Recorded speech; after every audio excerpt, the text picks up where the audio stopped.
Your Mama's Kitchen is brought to you by Rivian.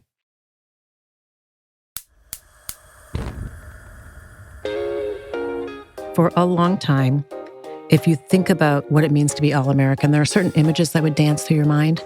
Apple pie and a white picket fence. Well, by the way, not a single ingredient in apple pie is indigenous to North America. Not even the apples, not the lard, not the flour, not the sugar. So, that's sort of, yes, we say as American as apple pie, but even that is a fallacy.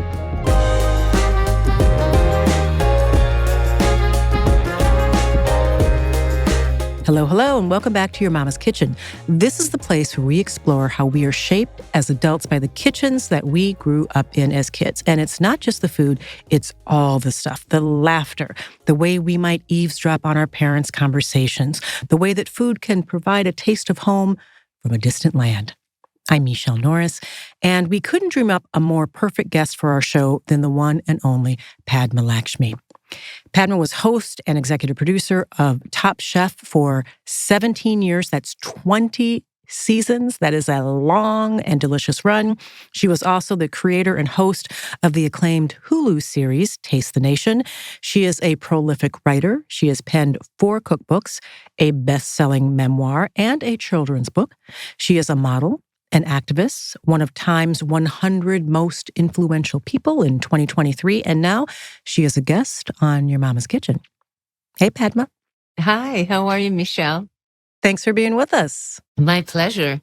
You spent a lot of time in the kitchen, and did you grow up feeling comfortable in the kitchen as a child?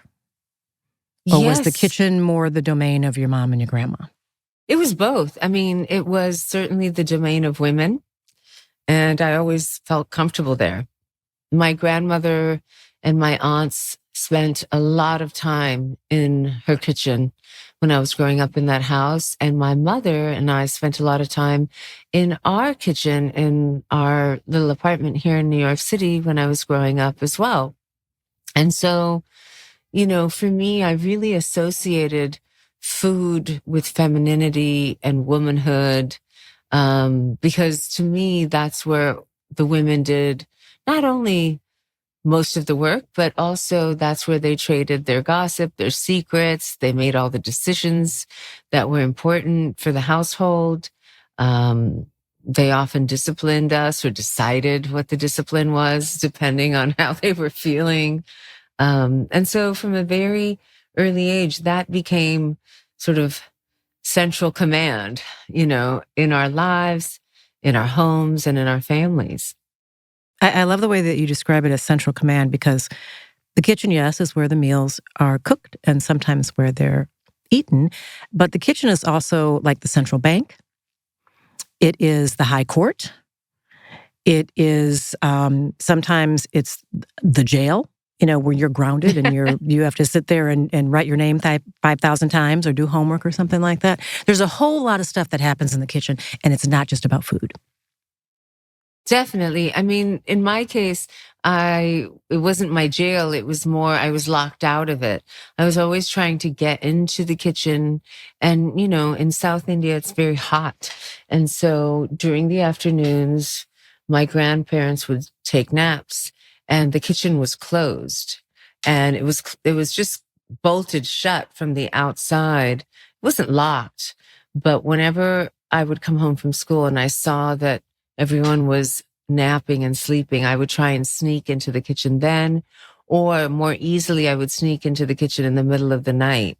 And I remember one time, trying to reach a pickle jar that was way high up and sort of climbing up my grandmother's pantry shelves like a monkey and trying to get this bottle of pickle, and it being slick with oil. And so it just slipped and shattered all over the kitchen, the marble in the kitchen floor. And I mean, there was oil and spices and turmeric and chilies everywhere. And I just hung there because I was terrified to come down and slip or step on all this glass. And my aunt found me and she helped me down and cleaned it all up. But after that, they locked the bolt, and you could only open it. You were locked out. I was locked out of the kitchen, and there was actually a big padlock that they would close it and then put the padlock on the bolt. And the only one who had the key to that lock was my grandmother. And she kept it on a key ring, on a ring with several keys on it, tucked into the waist of her sari. And she and only she had that key ring. Were you trying to get in the kitchen for snacks or something good to eat, or were you also hoping that you could play around in the kitchen and start to create things? I think I always was fascinated by spices and chilies when I was young. And even when I say young, I mean 4 or 5. And, things that are too spicy for most children to eat, I was very curious about. And I think that's because I always had a very curious, but also sensitive palate. And decades later, in my 30s, I found out I was a super taster, but that may have something to do with why. I think, they were trying to keep me out of trouble, first of all, hurting myself, but also eating things that they didn't want children eating. But I was always interested in experimenting in the kitchen. And I wanted to cook, and my grandmother had a very strict hierarchy about who could do what in that kitchen. So, you were allowed to shell peas, you were allowed to peel potatoes, or, break the ends off beans sitting on the floor. All the women sat on the floor in the kitchen with their bowls of things and little cutting boards that they were, chopping up vegetables with, or grating coconut on this very medieval looking instrument that we used as a coconut grater. And so I wasn't allowed to do any of those things yet. And as I got older, they would let you do things as you aged. And I think by the time you went to middle school, or were like in 7th grade, then you could finally make tea for the family. But until then, they wouldn't even let you turn on the stove. And so, my grandmother was big on everything happening at the right time. And so and there were so many people to feed, but there were also so many hands to help. So everyone had their rank and their duties. And I just wanted to jump the queue, I guess. But, my grandmother's no longer with me. She died during COVID, but she was very proud of the Spice Encyclopedia that I published in 2016. I think for her, that was a really big moment for her. Yeah, and dedicated to her. And you said something, Padma, that I want to go back to, that in your 30s, you discovered that you were a super taster. Mm-hmm. Can you say a little bit more about that? How did you discover it? What does it mean? I mean, it was completely by accident. I had vaguely heard the term, and I just thought it was urban legend. I didn't really pay much attention to it. And then I was filming in Seattle at the Science Center, and I had my daughter with me on set, and we went to see, the children's part of the museum, and they had this whole display on the senses. And there was, an Italian researcher who was there, and she was doing this test where anyone could do it. And it's just putting little tabs of paper on your tongue. And then they would be all unmarked, and you would have to report what it tasted like, and they would note it down. And sometimes they didn't taste of anything. Sometimes they tasted of, tartness or salt or bitterness. And so based on your results, they could tell. Super tasters have taste buds that other people don't have, or they're more sensitive to certain flavors. One of them, for example, being bitterness. And it is true. I mean, as I've grown, I've liked bitter tastes or bitter flavors more, like dark chocolate and things like that. But I'm still very sensitive to it. And so she, in her scientific wisdom, I guess, determined, she said, oh, some people are super tasters, some people are not. She said I was, because of my results. And she actually tested my daughter, who was 3 at the time. And she said, unfortunately, my daughter is not. So she doesn't take after me, but my daughter is a good cook. I was going to ask you, your daughter Krishna are so close. We get to know both of you on your social media feed in particular. And I was wondering that you presaged my question. I was going to ask if she too is a super taster, or is it something she can grow into? I'd have to do research on that. I'm not sure.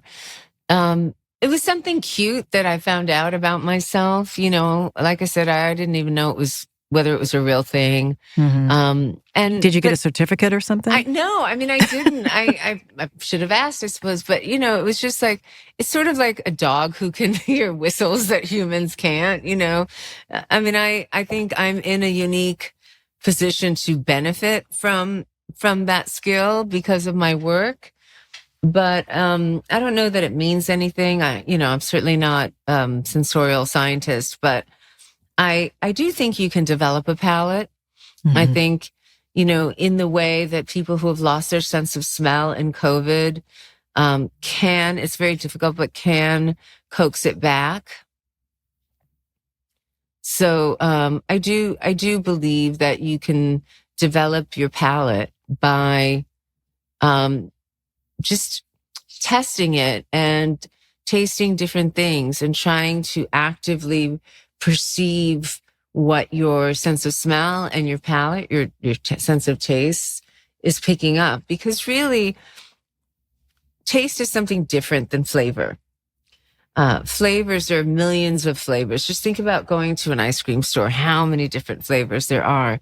But taste is something a little more primal, and really the human palate, as we understand it today, can only taste salt, sweet, bitter, sour, and umami.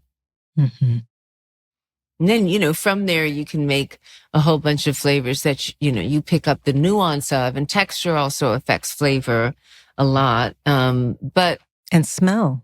Well, 70% of taste is smell, which is why when people get colds or they have a stuffy nose or something, sometimes their taste is diminished. But as we age, our taste diminishes as well.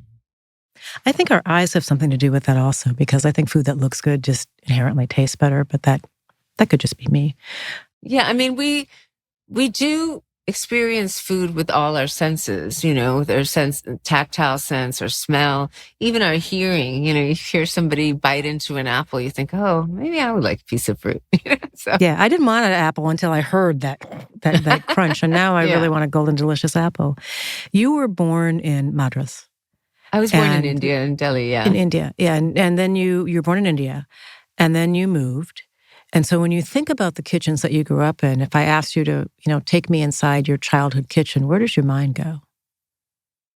I mean, it goes to that kitchen with my grandmother. That is always the deepest, most innocent, purest part of my childhood, that kitchen. I can see it in my mind. I can see the green marble tile on the floor, dark green speckled with white and black flecks.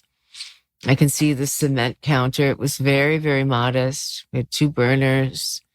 We had a pantry with lots of jars, lots of shelves, lots of dried lime, lots of stuffed chilies, lots of mangoes that were preserved, all kinds of lentils, pulses, dried lotus root, all those things, but it was a modest kitchen.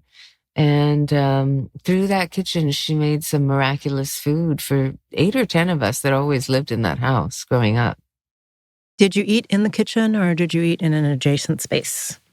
We ate in batches. We ate in shifts. So we had a dining table in the dining room just outside the kitchen, but the men ate first.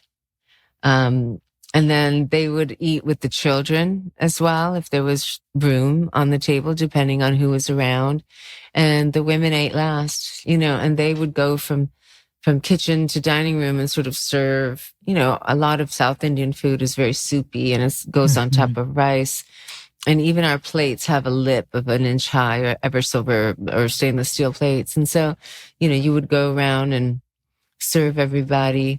And then sometimes, I would get mad because I would want to eat with the women and wait till the end to eat. But of course, they were trying to be kind to the children. They wanted the children to have the food when it was hottest and most abundant and things like that.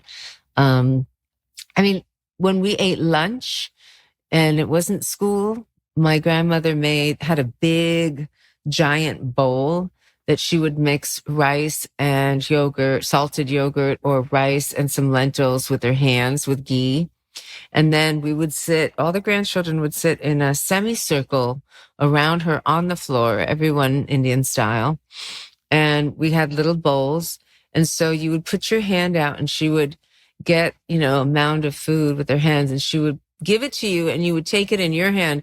But if you were slow, she would put it in your bowl if you were still eating. And she would sort of go and give us all our, baby birds, would get, all us baby birds would get a bite until our turn came around.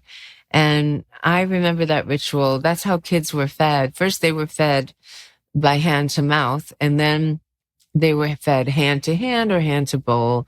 And it cut back on the dishes. It got everyone fed and made everyone sit down and focus. And your grandparents were almost like parents to you. But then at some point you moved to the States. I moved when I was 4. Yeah. So do you still have such strong memories though?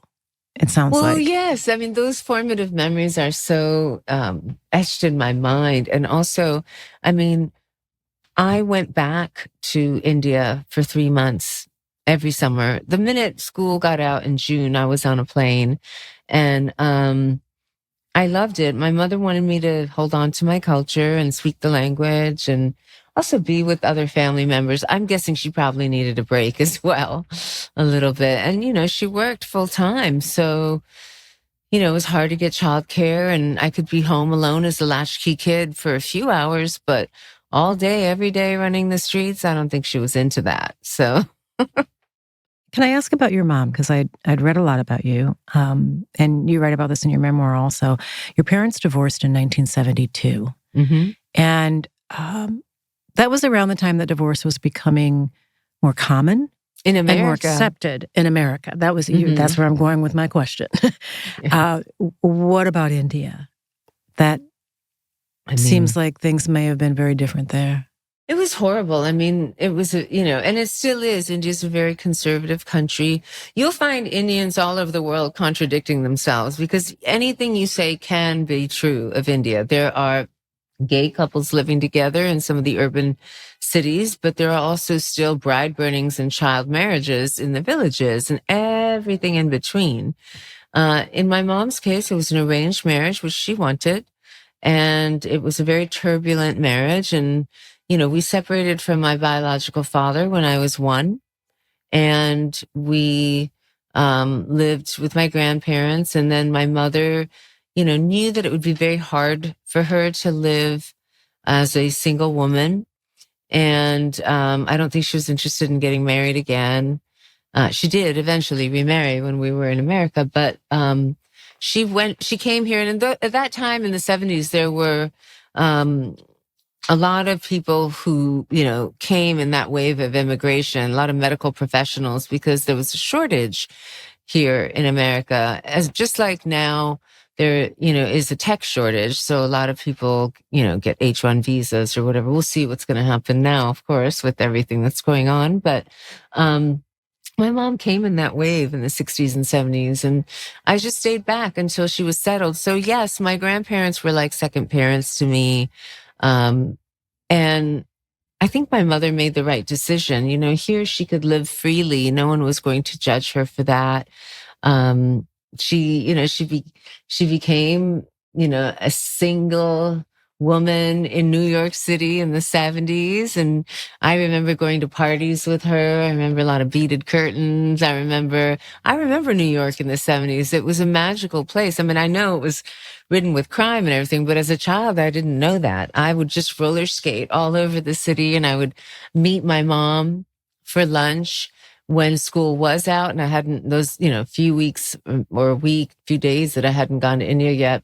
I would skate from 81st Street all the way down to 69th Street and First Avenue to meet my mom for lunch. And we would buy a falafel at the falafel cart. And then she would go back to work as a nurse at Sloan Kettering, and I would skate around Carl Schurz Park, and I'd meet her at home. And I think that is also how I started cooking.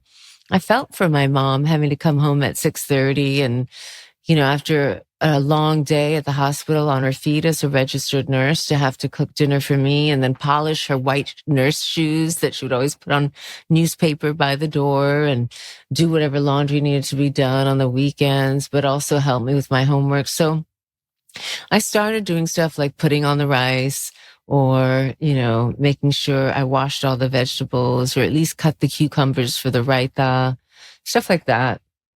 I love all this imagery. The idea of a young Padma Lakshmi skating in New York City with her hair flowing behind her. And I just love that. And you just brought back memories because nurses used to wear those white shoes, that they used to have that little dye stick that they'd Yes, have to go over exactly. And they had a their nice, shoes. soft, squishy heel, And we forget because nurses are wearing New Balances and Nikes and things like that. But there used to be a really strict uniform that they had to wear. So you started cooking by necessity. You were trying to help your mom out, make things a little bit easier for her. Yeah. I remember my sense of triumph when in 5th grade or 6th grade, somewhere around then, I would open up a can of refried beans and I wrapped them in some tortillas, and then I would get some salsa and pour it all over, and I would shred cheese with the box grater and I would sprinkle that. And then I wasn't allowed to use the stove yet, but I was allowed to use the oven. And so I would bake it. And then I would make my mom a salad. And I knew my mom would make the dressing when she came home.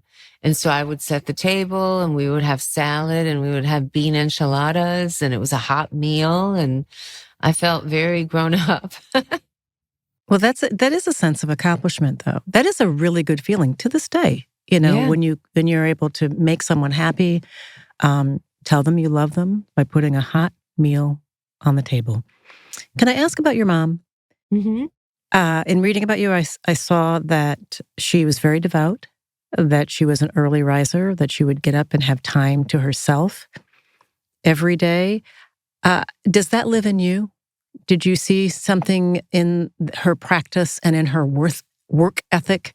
And I was going to say worth ethic also that lives in you, because those are two different things. They are. My mother worked very hard, and often she would cook before she went to work, or she would start the process. As I said, maybe she would make the rice, or I would put the rice on, or maybe she would make the lentils, or maybe she would marinate things, and then so they'd be ready when she came back. And there's a couple of those recipes in this new cookbook, Padma's All-American. And, she taught me how to be intrepid. What she did with what she had was a lot. She had little and she did a lot with it. And so now that I'm a mother and I have so many resources that my own mother did not have, I have such a greater sense of empathy for her.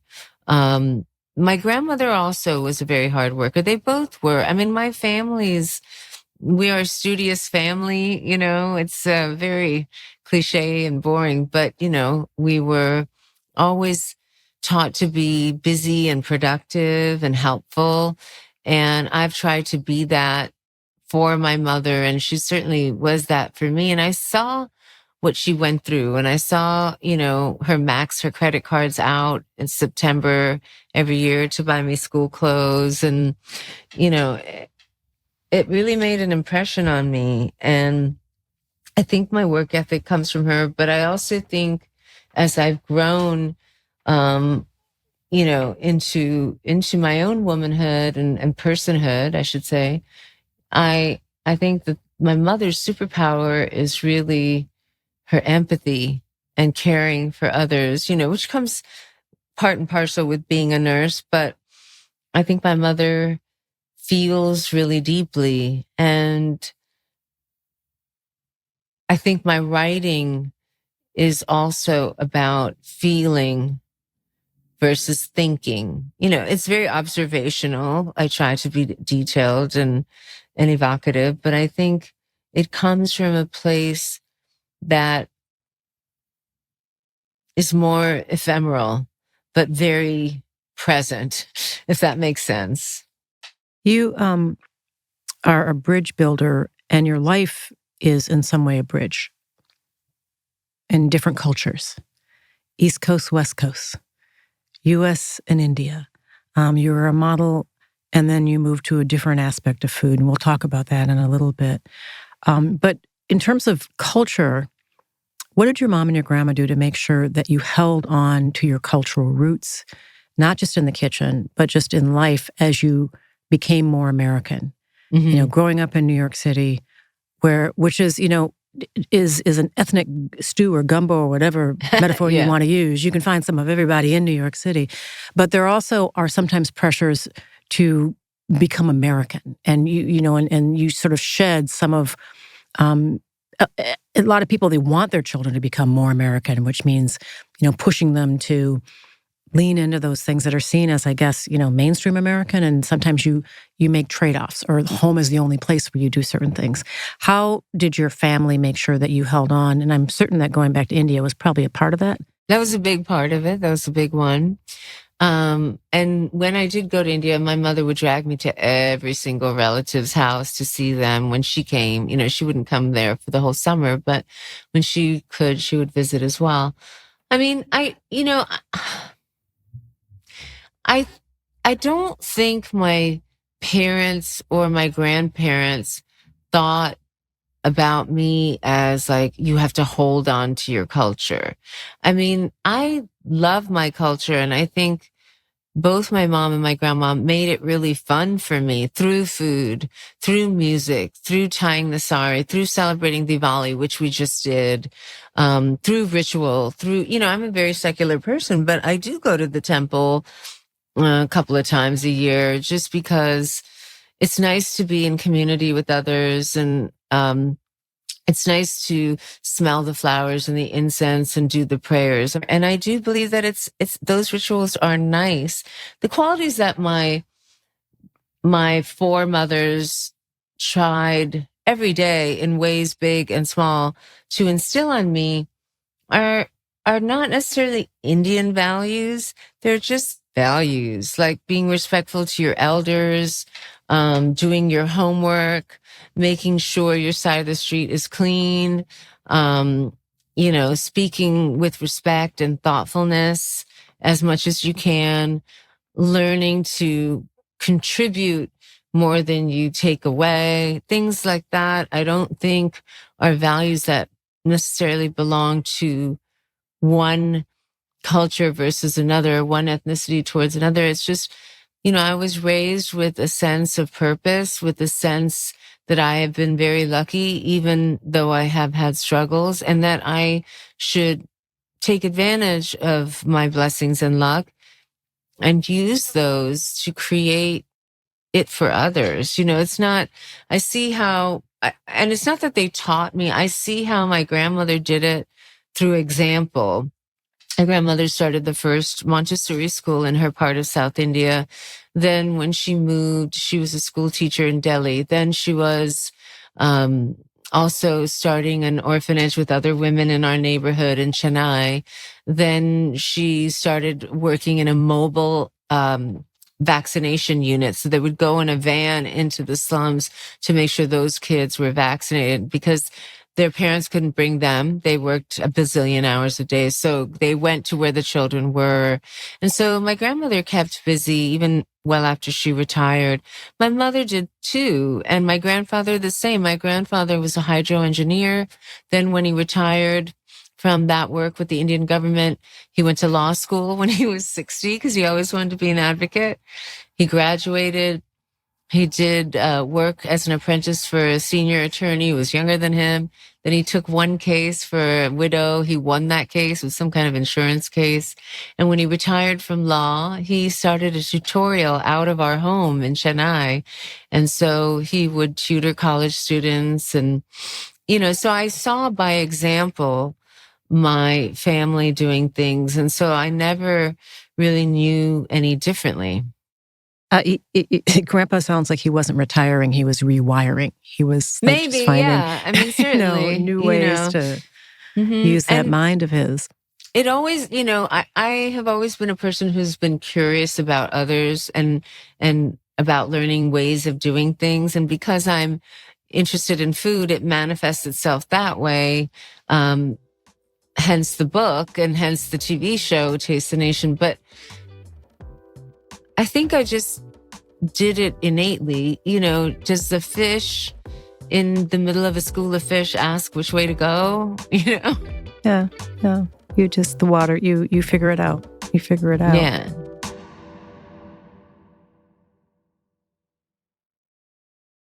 Before we continue, I want to take a moment to talk about a really important topic, and that's hope for the future. On Your Mama's Kitchen, we hear from all kinds of guests about the different kinds of hope that they fostered in their childhood kitchens. Hopes of pursuing their dreams, hopes of becoming a star, hopes to spread their culture to the world. They know how powerful it is to believe in what is possible. They prove that all of our stories matter, and hearing about their journey should inspire everyone to foster their own hopes for the future, no matter where they are in life. And speaking of hope for the future, I want to talk about Rivian, the makers of the fully electric, full-sized SUVs and pickups designed with tomorrow in mind. Our friends at Rivian have given me a vehicle, and let me tell you, it has been incredible. Driving a fully electric SUV that fits my lifestyle so beautifully. It's got capability. It's got tons of storage. It's beautifully designed. We're tall people in my family, and everyone fits and everyone is comfortable, even if we're using all 3 rows. It's packed with over 30 sensors and advanced safety features to help keep your loved ones protected. I'm going to throw out some of my favorite features. The Rivian's autonomy platform includes adaptive cruise control. They call it active lane keeping. There's forward collision warning and even highway assist, which handles steering, braking, and acceleration. Rivian also gave me a travel kitchen, which is sold separately. It has a 2-burner induction cooktop that fits right on the tailgate. I love it so much because whether I'm at a sporting event and I want to cook up some hot chili, or I'm visiting the beach and I want to cook up some seafood that's right from the ocean, or if I want to make some eggs after a long hike, I could just fire up that kitchen and serve up something delicious while I'm on the road. It's got hangout lights at the top that sort of dangle over the top of the cooktop, so I can even cook when it's starting to get dark outside. Rivian is on a mission to build a sustainable world, one that is rich in wonder and adventure and full of hope for future generations. Who doesn't love that? Learn more at Rivian.com. The holidays are always a special time of year. I love how it brings everybody together. I love how it sets a mood where everyone tends to be in a festive holiday spirit. And I love how it fills the house with good smells, with laughter, with food, with music, way too many leftovers. And this year we're going to try something new. We've decided that we're going to try to take the celebration on the road. We're going to look for a space that's warm and inviting. Of course, a great big kitchen so we can throw down and make some delicious meals. We can maybe end the evening by sitting by the fire, by playing games, a really nice communal space. We hope to find all of that so our celebration at home can be enhanced by a celebration in someone else's home. I'm reminded of how special it is to spend time together in a place that feels like home, even when you're miles away. And it made me realize that while you're away, that someone else could be creating their own holiday memories in another home while you're gone. That's the beauty of Airbnb.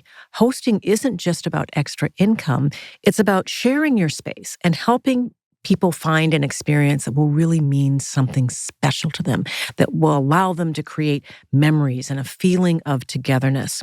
I love the idea that while my family is off celebrating somewhere new, or someone else's family is off celebrating somewhere new, that their home could be used by someone else to create a new set of memories that will last beyond the holidays.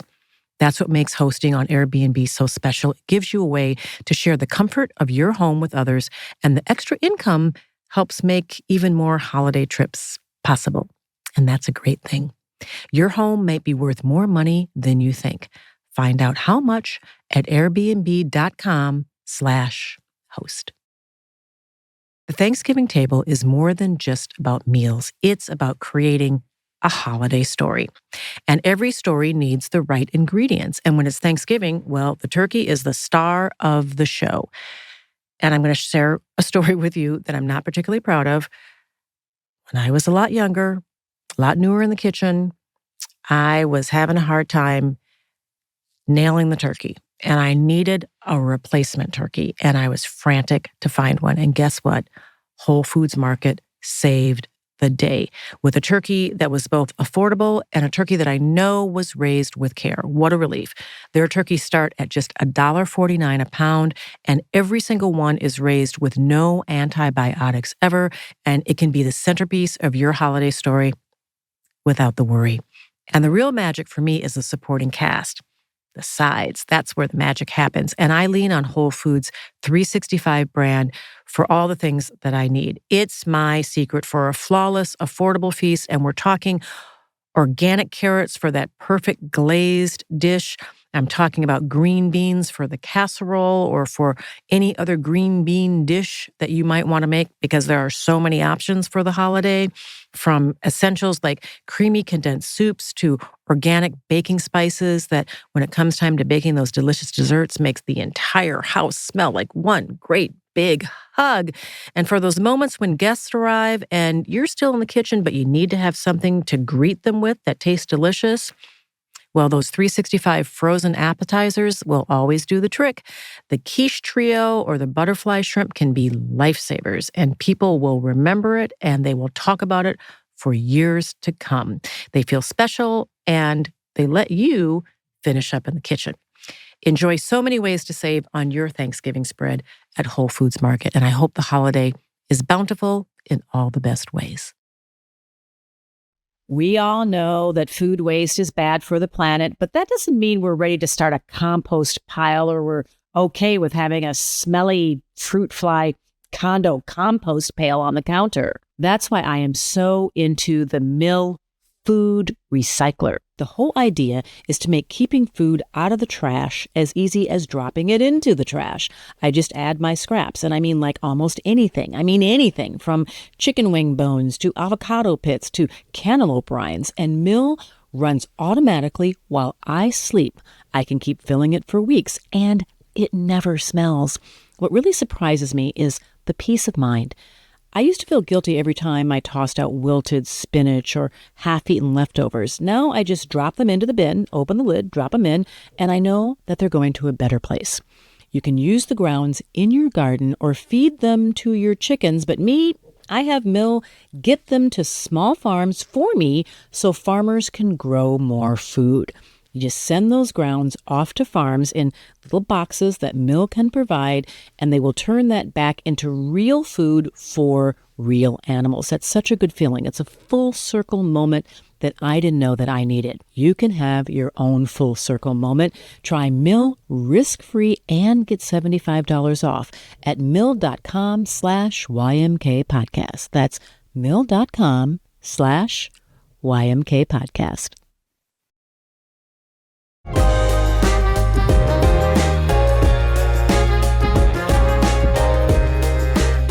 You described being in Manhattan. At some point, you moved in your teenage years. How old were you when you moved to California? As the early teen, yeah. And to La Puente? Yes, Southern California. It's in the San Gabriel Valley. My mom and stepdad still live there. And you changed your name at one point. Yes, I did. Well, that's when you were asking earlier that question about what did they do to make sure that you maintained your culture. I mean, my family didn't push me in either direction, nor did they, worry. But I wanted to be as American as I could. And so in high school, I changed my name to Angelique. And it must have killed my mother because, a name that you give a child, I'm her only child, is so important. But to her credit, she didn't make a big deal out of it. She just let me go through it. And so I did. And then I, had the good sense when I went away to college to revert back to my birth name, to what she named me. And so I think because she didn't push, I had a natural proclivity to my nature. Like when I've just come back from filming for weeks and weeks, and I ate all kinds of food, but the thing I wanted was dal and rice, where, the lentils and rice that we eat in a bowl that I've been eating since I was a toddler. And I think those habits stick with you. I am very proud of my heritage, but it doesn't really preclude me from being American.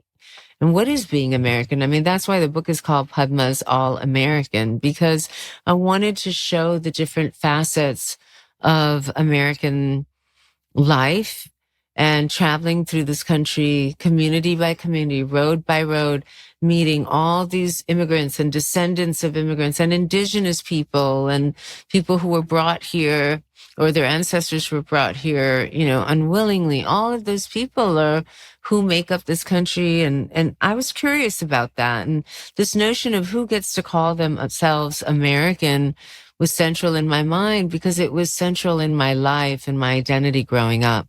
And so my work in immigrant rights, my work with this cookbook, Padma's All American, or anything I do is a natural progression of the questions I've been asking myself since I was a child. And now I ask other people because I want to know their stories. Book is beautiful. Thank you. You've always traveled a lot and you've always sampled all that America has to offer, but we're in a different moment right now. And America's telling a slightly different story. So when you worked on this book in particular, what did you learn about this country?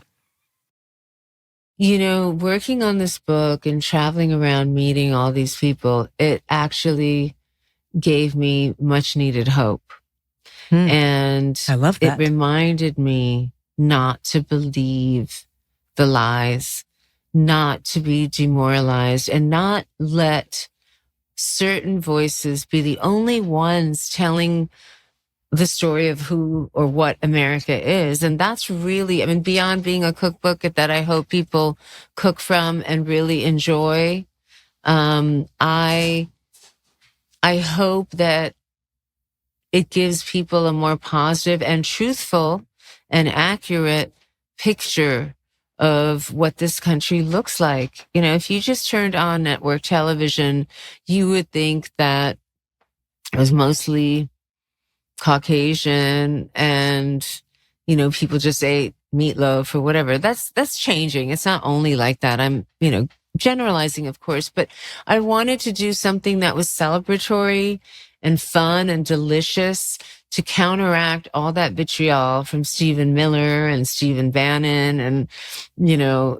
do something to say, let's remember who we all are because all of us have made this country what it is. And so, at this particular moment, when I lived down the street from Chinatown, and just this week, ICE was there raiding, and it was horrible. I wasn't there. I was, doing something else, so I didn't see it, but I certainly heard about it and saw footage of it. It's horrible, horrible, horrible. And I think it's really just misguided. You can tell someone's doing something wrong. You know who hides their face? Robbers, thieves, pirates, people who take things they're not supposed to take, who commit crimes. And this is such a crime, not only on the people they are detaining without warrants, it is also a crime on the legacy of America and what it has meant to so many people and why it's powerful. It's just, from a very pragmatic point of view, never mind a moral or ethical point of view, it's also just very short-sighted. You will not have the labor force you need to continue to be an economic superpower without immigrants. You will not have such a rich and diverse and dominant pop culture that permeates the rest of the world, from blue jeans to hip hop to everything else, without all these people's voices. And you will not have agriculture as we know it. You will not have health and science or technology as we know it. And I only can hope that our fellow Americans will get sick of it.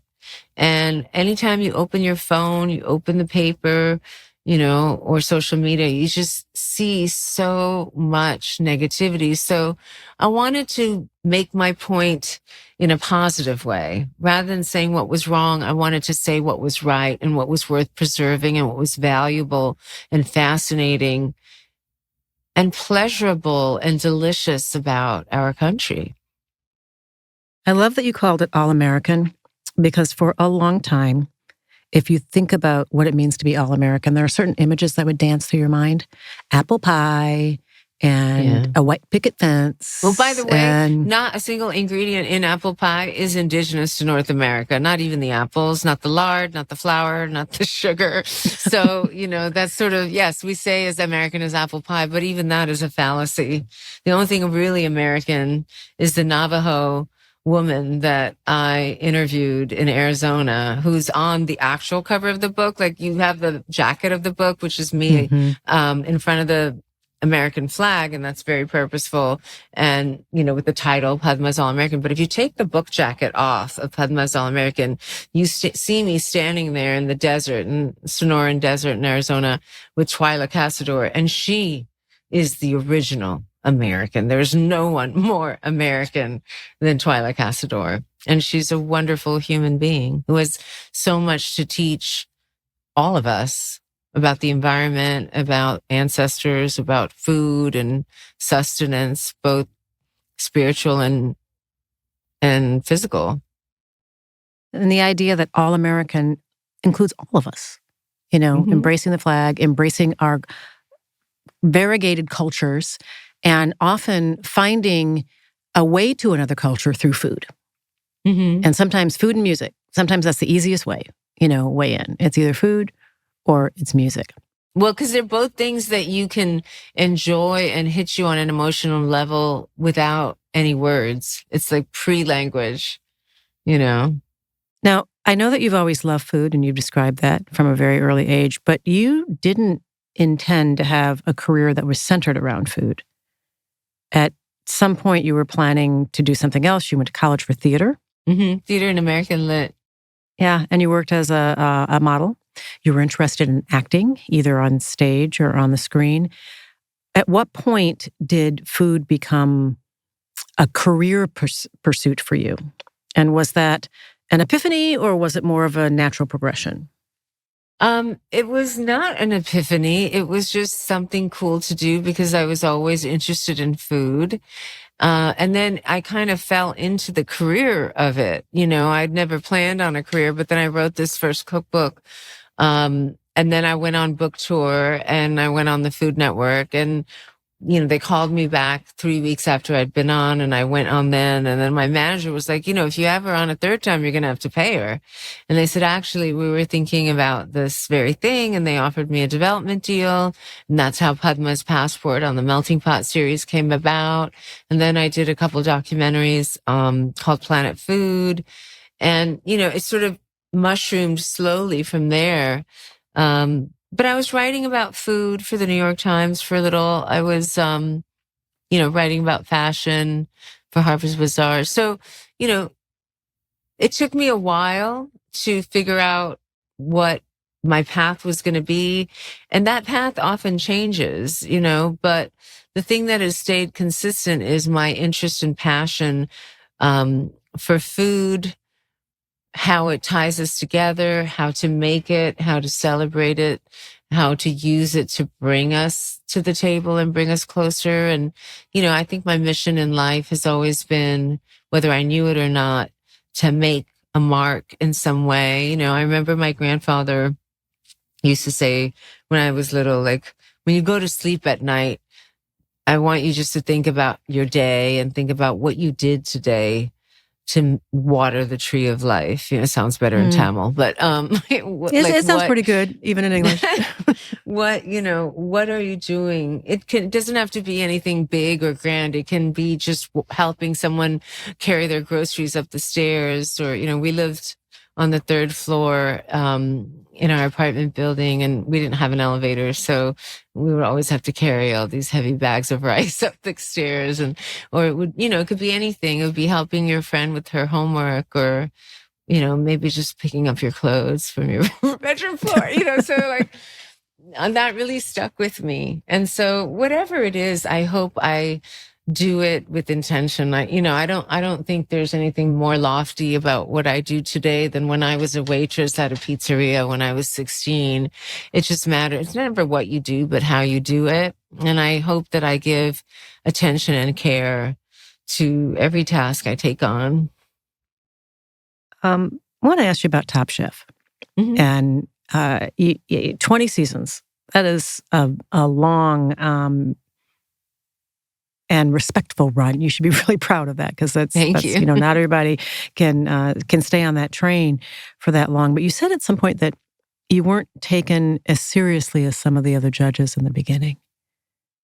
Well, I wasn't a chef, and I hadn't gone to culinary school, and I had a body of knowledge that I built upon, I hope, over the last 2 decades. And I don't know if that's how they felt. I felt they felt that way. And I think I suffered from imposter syndrome, which is not uncommon, especially in young women. How'd you get past that? I just, the way I get past that, or the way I get past any of my anxieties, is just to put my energy into the work, into the effort of making myself better, so that I don't feel that way. That's the only recourse you have, because your mind will go somewhere. Better that it goes somewhere that's positive and that is additive to your life than just fretting over things. Can I tell you something? You were the judge that felt like us. Because you maybe didn't have, you didn't go to Cordon Bleu. You were the judge that felt like you were speaking for the person who was watching from home. And I don't know if you have heard that before, if you have absorbed that from other people, but whatever you felt for people who were watching, it felt like there was a kinship in watching you. Well, thank you. I appreciate you saying that. I always think that my job as a writer is to, if I'm writing a recipe or writing, for instance, in this cookbook, my job is to tell you how to make that, or what the experience of eating it feels like when you're not doing it, or when I'm not standing in the kitchen with you. And, on Top Chef, unlike The Voice or Project Runway, you really are relying on us to be descriptive about that food. You can see whether it looks pretty or not, but it could look really beautiful and be oversalted or be bland or whatever. And, I always saw my role as the reader or the audience's representative, that I wanted you guys, and as much as was possible, to have a vicarious experience through what I was tasting, smelling, feeling on any given day on set. And I think that humility and that willingness to learn helped me, because, I hang around a lot of highfalutin chefs, and I sit at the table, and, I remember one person said, but that brunoise is so beautiful. Look at those knife cuts. And I just sort of laughed and threw my head back. I said no one ever, when they went out to eat, not a critic and not any diner who was willing to pay those exorbitant prices for, going out is expensive for most of us. And nobody ever talked about knife cuts. And I appreciate the craft of being a fine dining chef. I'm not that. I respect it. I value it. I certainly know what goes into it. But, chefs and much of food programming on television can be very analytical, can be very cerebral, and that's important. There's a place for that too. And I think after doing so many years of Top Chef, I wanted to do something that was more emotional. And more anthropological. And I wanted to place that food we were analyzing in context. And I also was curious and longing to eat the food that most of the world eats. It's interesting. Even the professional culinary industry is dominated by men. It is the most male dominated field there is. Maybe the military is more male dominated, but, most of the food in the world is actually cooked by women. Yeah. We just don't get paid for it a lot of the time. Right. Or don't run the restaurant or the kitchen or, don't run the show. Yeah. I mean, I was very interested in eating the food and finding out about the food most people across this country were cooking and enjoying with their families, the flavors that they or their parents or grandparents or whomever brought from somewhere else that they now adapted and created with what was available here in America to create this third culture food. And I was interested in that.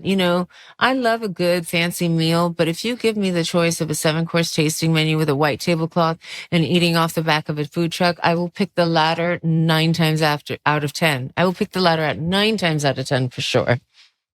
Love a good food truck. Yeah, and it's actually a good business model because there's so many people who could run a white table restaurant, but they realize that the brick and mortar costs are so high that the food truck actually makes it, is a more accessible entry point. They both have pluses and minuses, I'll say, but yeah, I mean, I think I'm just using that food as a vehicle. One of the best compliments I got from someone when they saw the cookbook is they said they read it cover to cover. They don't even really cook. And they said the recipes look good, but they hadn't cooked any, but they read every word. And that is a high compliment because a good cookbook reads like a memoir. Yes, it should. And this actually does. I appreciate your candor, and your grace. The grace, I will say, is in the way that you handled competitive cooking, because sometimes there's just a little bit of edge, and you're always worried, you're deflating this person, put everything into this, and you want to make sure that cooking is about love and about hospitality and about sharing and not just about competition. So I appreciate your grace in the way you handle that. I appreciate your candor also in the way that you've talked about the rough side of the mountain that sometimes you've had to climb up and some of the contradictions in your career as someone who's worked in both modeling, where you have one relationship to food, and then in sort of as a celebrity chef, as a cookbook writer, as a cook yourself, where you have a very different relationship to food. And you've talked honestly about the contradiction there and how difficult it was to navigate both of those worlds. Yeah, it continues to be difficult at times. I am not a 25-year-old. I am a 55-year-old. And I'm also, yes, my metabolism is changing. I'm going through perimenopause, all the things, but I eat for a living. But even more than that, I'm a woman on television. So I am scrutinized in a way that my male peers never will be. And that's not lost on me. And I'm expected to wear a certain type of clothing or high heels or, and that's why doing Taste the Nation was also very freeing because I was in jeans and a t-shirt or whatever. I didn't, there was very little fuss that, was made about my appearance. And that was also purposeful because when I could call the shots, I knew that there were more important things to spend my time on, frankly. And, look, I love a pretty dress just like everyone else. And I love makeup and hair. And, I don't think those things are necessary to do your job well. And some of the women that I respect the most in food could care less about that. And it doesn't keep me from admiring them. But it is a visual medium.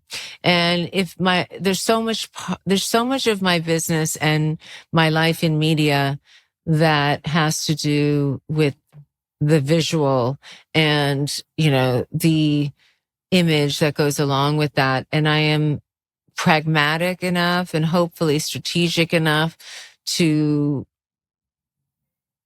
just make the path that is the easiest, for where I want to get to. So I go to the gym And then I come home and I test recipes, and then I do the same thing again. So I spend as much time in the kitchen as I do at the gym or the boxing ring, you know. Oh, the boxing ring. That's interesting. I mean, I had to stop because of some joint pain I had a while back when I trained for the Sports Illustrated, actually, interestingly enough.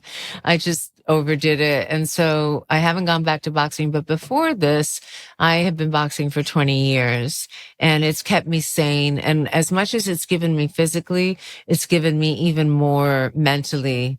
And it's been very good for my self-confidence and in feeling grounded and really confident in my body again, because I don't feel like I couldn't defend myself, or I just feel more in my skin. And always hated doing cardio, but boxing is fun and jumping rope is fun. And I just did it too much, and I have tendonitis. My right hook got me in trouble. Uh-oh, scared of you. You know, they say the best workout is the one you'll do. So yes, that's exactly. when you find something that you love, that's what you do. What have you done to create the kind of kitchen that you so love and remember in your grandparents' kitchen for your daughter, Krishna? Well, I mean, Krishna likes to cook a lot, and there's always hot food in the house, but she's also an American teenager. And now she's an American teenager with a cell phone and Uber Eats. And so she circumvents my cooking sometimes. And, you know, she falls prey to Taco Bell and things like that. And I don't blame her. You know, I want her to be a normal kid, but I try to remind her that her family is important. So, you know, this time in our lives in the year is very full and busy. You know, it's always Diwali, Thanksgiving, Christmas, and then her birthday in February. So we constantly have family over. I'm blessed to have some of my family, not my immediate family, but you know, Indian families, the extended families, like the nuclear family here around the New York area. And so everybody comes for Diwali. We still go to the temple. You know, she not only in the kitchen, but she's obviously she's biracial. So, and she's living in her father's culture, in the greater white culture. So it's not just the food, it's the ritual of Diwali. You know, when she was younger, she had 6 years of classical South Indian Carnatic vocal training, so she can sing in Sanskrit. She doesn't like to very much, but she does. And now, you know, she's using that in her other music that she wants to do. And it comes to her in every way.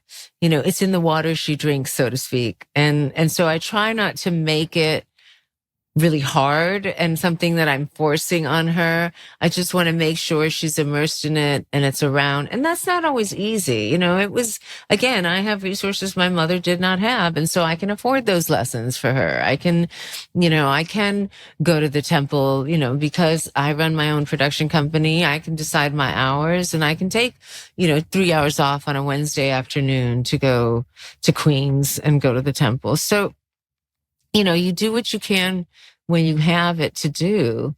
But, you know, she actually says I'm a little overbearing in the kitchen. So she does cook with me, but she used to cook a lot more with me before she became a teenager. So for the last couple of years, she's been cooking more at her dad's house.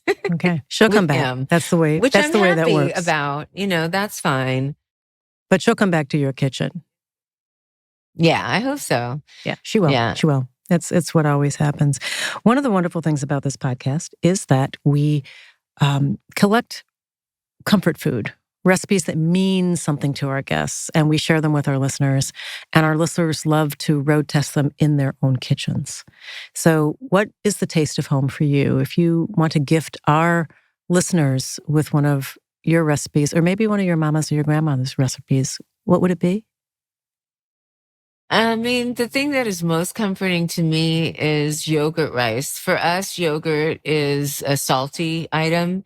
And so when I was growing up, especially because it's so hot in South India, it's a cool, filling dish. And it's just plain rice with coconut and salt and tempered spices drizzled over with hot oil afterwards and mixed. You can find that yogurt rice recipe on my Instagram, on my website. There's also a New York Times video that I did for them with it. So it's everywhere, and it's, like I said, I basically gave you the recipe. It's very easy. It's got a few curry leaves, some mustard seeds, some oil. That's about it. Some chilies. And you can make it as long as you have steamed rice and plain yogurt. And that to me is very comforting when my tummy is not feeling good, when I'm tired, when I don't want to cook, but I want to eat. You can always make a pot of rice really easily. That is what I go to. And we always have those spices, obviously, and oil and curry leaves in the fridge. And so you said tempered spices, so you want to toast those a little bit in a pan? Tempering spices is a technique in Indian or South Asian, generally South Asian cooking, like Pakistan, Bangladesh, etc., where you heat oil or some kind of fat. It can also be ghee or clarified butter in a little pot or a little wok. And then you put mustard seeds, black or brown mustard seeds. It can be some cumin seeds. It can be some asafoetida, some fresh chilies or dried red chilies and curry leaves. And it's just frying those spices to release all the flavor and all the oils to come out. And the mustard seeds will start popping like popcorn. And you just turn the stove off and you take that hot oil and you pour it over the yogurt rice. And it's wonderful. And you can eat that with Indian pickles. You can have a stir-fried vegetable dish on the side with that yogurt rice. In the winter, we put pomegranate seeds in yogurt rice. In the summer, sometimes we'll put, little chunked peeled cucumber. So you have a little texture in it. My mother would, fry chilies separately that were preserved and put them in there. My grandmother would fry lotus root to give a crunch and put those in there. So every house, every cook has their own preferences. You could even fry lentils when you're frying the curry leaves and mustard seeds in there, and that will give you some crunch.